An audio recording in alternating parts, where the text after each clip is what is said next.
Hai semua, kali ini kami dari kelompok 5 akan menjelaskan gimana sih caranya supaya bisa mengorganisir cara berkomunikasi dengan baik. Kali ini kelompok kami terdiri dari Andreas Danu, Fadil Distira, Mulyana Karim, dan juga Teresia Krisnita. Untuk memulai pembelajaran kali ini, saya akan menjelaskan terlebih dahulu apa saja metode yang dapat digunakan dalam mengorganisir komunikasi, yaitu deduktif, induktif, chronological, cause and effect, comparison and contrast, problem solution, dan yang terakhir adalah spatial.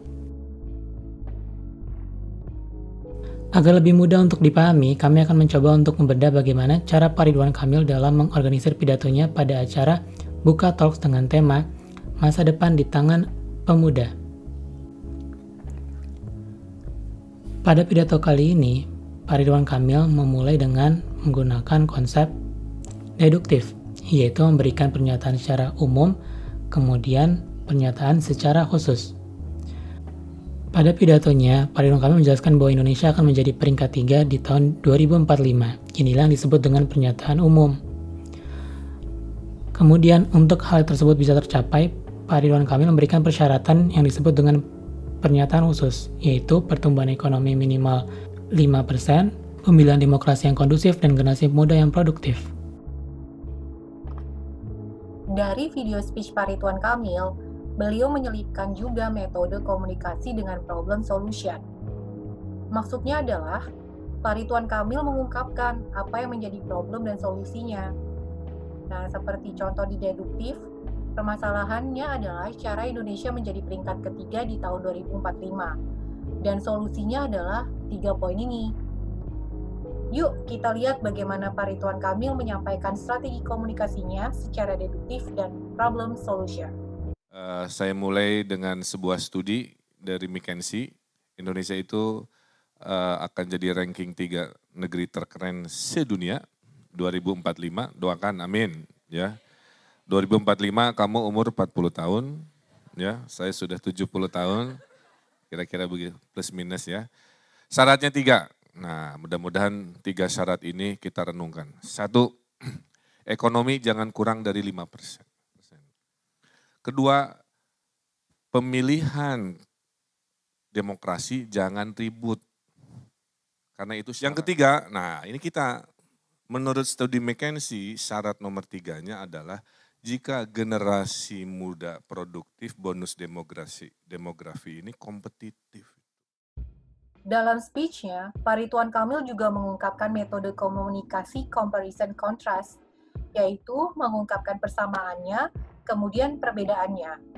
Ingat dong, saat Pak Ridwan Kamil membandingkan bagaimana pengalamannya ketika sekolah di Indonesia dan ketika di Amerika, Pak Ridwan menyampaikan bahwa sekolah di Indonesia lebih sulit dari Amerika.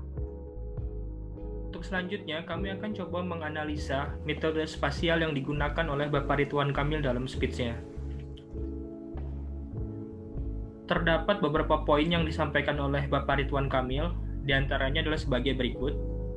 Yang pertama, Bapak Ridwan Kamil membandingkan antara kuliah di Indonesia dibandingkan dengan kuliah di Amerika, di mana menurut beliau, kuliah di Indonesia itu lebih susah dibandingkan dengan di Amerika.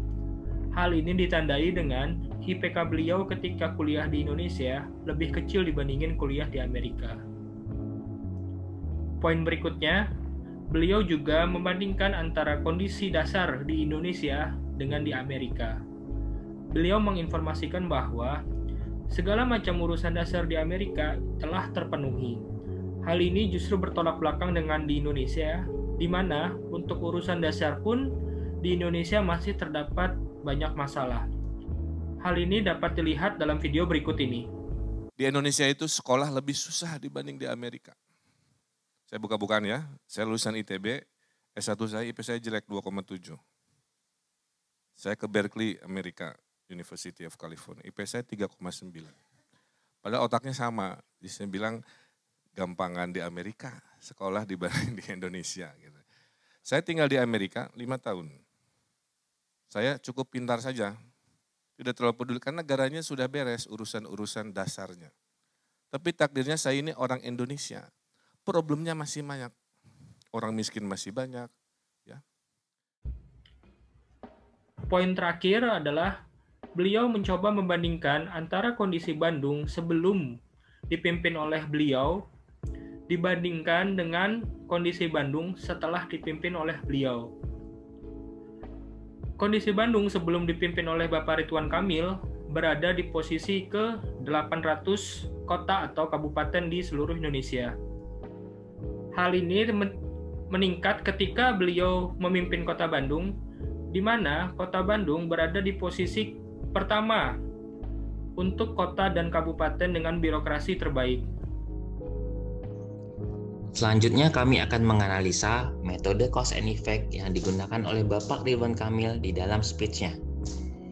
Di sini disampaikan melalui contoh bahwa dikarenakan akumulasi keputusan yang dilakukan beliau selama menjabat Wali Kota Bandung memberikan akibat peningkatan peringkat pemerintah Bandung, peningkatan indeks kualitas hidup, peningkatan pertumbuhan ekonomi, dan indeks kebahagiaan. Selanjutnya, mari kita lihat cuplikan videonya. Maka saya berdoa, ya, 5 tahun jadi wali kota, mudah-mudahan akumulasi keputusan saya ini mengubah kota, mengubah Indonesia melalui sebuah rumah yang dititipkan ke saya namanya Bandung. Nah, hasil teori ini saya mau kasih berita baik ya. Pertama, dulu Bandung Pemkotnya lelet. Rankingnya aja 200 kalau dikasih rapot. Sekarang sudah ranking 1 se-Indonesia. Ya. Yang satu-satunya kota di Indonesia yang kinerja birokrasinya A itu hanya kota. Kedua, tahun ini kualitas manusia orang Bandung tembus angka 80. Ya, indeks pembangunan manusia. Indeks itu diukur dari pendidikannya, kesehatannya, daya beli. 3 besar se-Indonesia bersama Jakarta Selatan, berarti anak-anak manusia Jakarta Selatan, manusia Yogyakarta, dan manusia Bandung, itu nilai manusianya 80. Oke. Berikutnya, kami ekonomi sekarang mau 8%. Indonesia 5% udah keren, Bandung hampir 8%. Ya. Indeks kebahagiaan yang menyatakan sangat bahagia dan bahagia di Bandung 87%. Maka susah cari yang cemberut. Ya. Kecuali yang banyak hutang, yang ditikung teman, yang pelanggan mobil kekasih. Jadi udah saya siapin. Oke. Yang merasa betah 96%. Jadi begitu. Jadi kesimpulan kami dari metode mengorganisir komunikasi pada video speech Bapak Ridwan Kamil di Bukalatalk yaitu Bapak Ridwan Kamil berhasil mendeliver speech yang efektif sebagai seorang leader, yaitu to inform, to influence, to instruct, dan to involve the audience. Sekian presentasi dari kelompok kami, semoga bermanfaat. Terima kasih.